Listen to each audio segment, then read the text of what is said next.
नमस्कार दोस्तों। कर्नाटक चुनाव बड़े ही रोमांचकारी तरीके से आगे बढ़ रहा है। वैसे तो बड़े सारे सर्वेस आ चुके हैं जिसमें कांग्रेस पार्टी को काफ़ी बढ़त बताई गई है और उसमें मुख्य तौर पर चीफ मिनिस्टर के तौर पर सीतारमैया को जो है टॉप पे रखा गया है। हालांकि सीतारमैया और डीके शिव कुमार के बीच में जो खटपट है वो खटपट सबको पता है कैसे चल रही है। खैर ये बात तो अलग है। और भारतीय जनता पार्टी जो है वहाँ पे मुंबई जो हैं वहाँ के अभी फ़िलहाल चीफ मिनिस्टर जो भारतीय जनता पार्टी की तरफ से हैं उनकी जो लोकप्रियता है उसे सिद्धारमैया से कम दिखाया गया है। ठीक है, ये बात तो अपनी जगह है, लेकिन जो सीटों का समीकरण है उसमें ये दिखाया गया है अभी तक जो सर्वेज आए हैं कि कर्नाटक चुनाव में फ़िलहाल कांग्रेस पार्टी को एज है और वो बहुमत की तरफ बढ़ती हुई नज़र आ रही है। हालांकि भारतीय जनता पार्टी बहुमत से 20-30 सीट जो है पीछे रह रही है। तो जेडीएस का समीकरण फिलहाल लगभग लगभग वैसा ही है, 20-25 सीटें जो उसकी आती हैं वही लगभग लगभग आ सकती हैं। परंतु हो क्या रहा है देखिए, राजनीति है, लेकिन राजनीति का स्तर कहाँ तक पहुँच गया है ये देखिए। कांग्रेस पार्टी के अध्यक्ष मल्लिकार्जुन खड़गे ये कहते हैं वहाँ जाके कि प्रधानमंत्री जो हैं एक जहरीले सांप की तरह हैं और इस सांप का जहर अगर कोई चख लेगा तो वो बचेगा नहीं। तो ऐसे सांप का जहर चखने से बचें, इस तरीके की बातचीत चल रही है। अब देखिए बातचीत करने का स्तर कहाँ तक गुजरता जा रहा है। अगर आप इस तरीके से बात करेंगे तो फिर चुनावों का तो क्या ही होगा, उसका तो भगवान ही भरोसे है। चुनाव अपनी जगह लड़िए, अगर कांग्रेस को फायदा है तो फायदा है, कोई दिक्कत नहीं है, लेकिन शब्दों की गरिमा कम से कम बनी रहनी चाहिए, कम से कम। ज़्यादा नहीं रख सकते तो थोड़ी बहुत तो बना के रखिए। इससे होता कुछ नहीं है, इससे नुकसान अपना ही होता है। कांग्रेस तो वैसे ही गर्त में जा रही है, राहुल गांधी ने उसे गर्त में डाल दिया है, लेकिन जो बची कुची है वो और इसके नेता खुद गर्त में डाल रहे हैं। उसके बाद आज क्या हुआ है, रोमांचकारी बात तो आज हुई है। आज कांग्रेस ने अपना घोषणा पत्र जारी कर दिया। घोषणा पत्र जारी करने के बाद पूरे के पूरे कर्नाटक चुनाव का जो एक सिस्टम है वही तब्दील हो गया। कर्नाटक चुनाव में जो पूरा का पूरा रोमांच है वो रोमांच डबल हो गया। कांग्रेस को आदत है कि अपनी जब भी उसकी पार्टी एक ऐसी स्थिति में पहुंचती है जहां पे कुछ बेहतर हो सकता है, वो एक हथौड़ा लेती है और अपने सर पे मारना शुरू कर देती है और ऐसा लगता है कि अपना नुकसान खुद ही करने लग जाती है।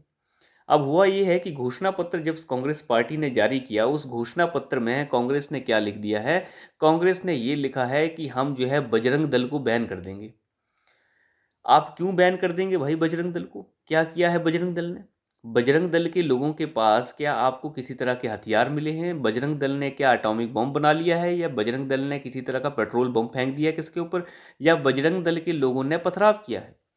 कुछ किया है क्या बजरंग दल के लोगों ने? तो ये किस तरीके का समीकरण बनाने की कोशिश की है? बजरंग दल को आपने इस तरीके से पेश कर दिया, आपने कह दिया कि हम उसे बैन कर देंगे। ये क्या कहने का मतलब है? किसी चीज़ को बैन तब किया जाता है या तो उसकी छवि खराब हो, या उससे लोग परेशान हों, या वो किसी तरीके का उसके संबंध इस तरीके से हों कि वो देश की सुरक्षा के लिए खतरा हो।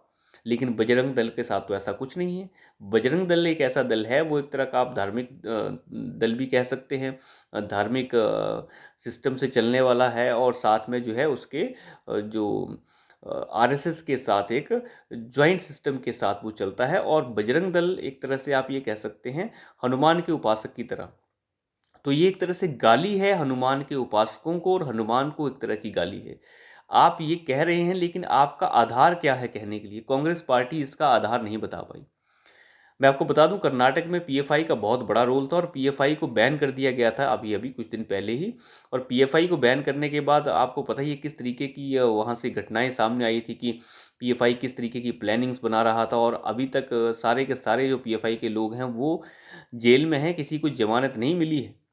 पीएफआई ने जिस तरीके से हथियार इकट्ठे कर रखे थे, जिस तरीके से असला वहाँ से मिला, पैसा लोगों के पास से मिला, कई कुछ चीज़ें मिली हैं वहाँ से। तो ये सब चीज़ें जो हैं पीएफआई के लोगों के पास से मिली। तो एक्चुअली कांग्रेस का कहने का मतलब ये था कि हम बजरंग दल को बैन कर देंगे तो मुसलमान जो है हमें मिलजुल कर वोट दे दें। ये बिल्कुल वैसा ही है जैसे अखिलेश जो है उत्तर प्रदेश में कहते हैं। तो ये अब कितना काम आएगा ये तो पता नहीं, लेकिन एक तरह से कांग्रेस ने अपने पाँव पे हथौड़ा ज़रूर मार लिया है। उससे जो अपनी तरक्की है वो झेली नहीं जाती। कांग्रेस पचा नहीं पाती है अपनी तरक्की को, तो अपने पाँव पे हथौड़ा जो है मार देती है।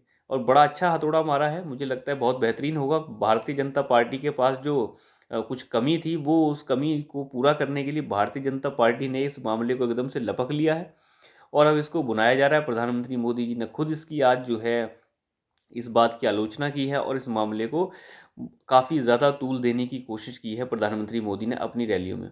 ऐसे मुद्दों को अगर तूल दिया जा रहा है तो उसका मतलब ये समझ लीजिए कि भारतीय जनता पार्टी की स्थिति कुछ कमज़ोर है, परंतु प्रधानमंत्री मोदी कमज़ोर स्थिति वाली को भी मजबूत बनाने में पूरा जोर लगा देते हैं। जीत हो या हार हो वो बाद की बात है, परंतु स्थिति को मजबूत करने में ज़्यादा वक्त वो नहीं लगाते हैं, चाहे उसमें जितनी मर्जी ऊर्जा झोंकनी पड़ जाए।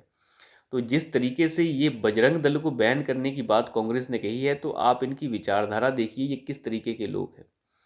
ये ऐसे तरीके के लोग हैं जिन्हें लगता है कि सिर्फ मुसलमान का वोट ही इन्हें जिता सकता है। तो इस तरीके की विचारधारा कितने दिनों तक आगे चलेगी ये तो बताना बड़ा मुश्किल है।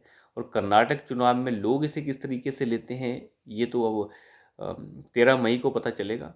13 मई को चुनाव है, 10 मई को जो है चुनाव खत्म हो जाएंगे, 13 मई को रिजल्ट आ जाएंगे, तो पता चल जाएगा कि इन सब मुद्दों का कितना असर कर्नाटक चुनाव पे हुआ है। तो फिलहाल जो है समीकरण ऊपर नीचे हो रहे हैं। कोई समीकरण इस तरीके से भी देखने को मिल रहे हैं या ऐसे बहुत सारे सर्वेस देखने को मिले हैं जहाँ पे बिल्कुल हंग असेंबली जैसी बातचीत की गई है, लेकिन मुझे लगता है कि ये हंग असेंबली हो नहीं पाएगी। अगर हुई भी तो बड़ी अजीबोगरीब स्थिति बन जाएगी, फिर तो बड़ा मुश्किल हो जाएगा, क्योंकि वहाँ एक ही दल है जेडीएस जो किंग मेकर की तरह काम करता है। खैर देखते हैं क्या होता है, परंतु आज कांग्रेस ने एक अच्छा खासा मुद्दा भारतीय जनता पार्टी को दे दिया है। अब इस मुद्दे को लपक लिया है बीजेपी ने। अब इस मुद्दे को कब तक बुनाया जाएगा वो देखना होगा। बाकी भारतीय जनता पार्टी किस तरीके से प्रधानमंत्री मोदी की छवि को इस्तेमाल करती है कर्नाटक में और उनके वोट को कैश कराने की जो कोशिश है वो वहाँ के नेता लोग कर ही रहे हैं। खैर देखते हैं क्या होता है। तो अभी के लिए इतना ही। शुक्रिया।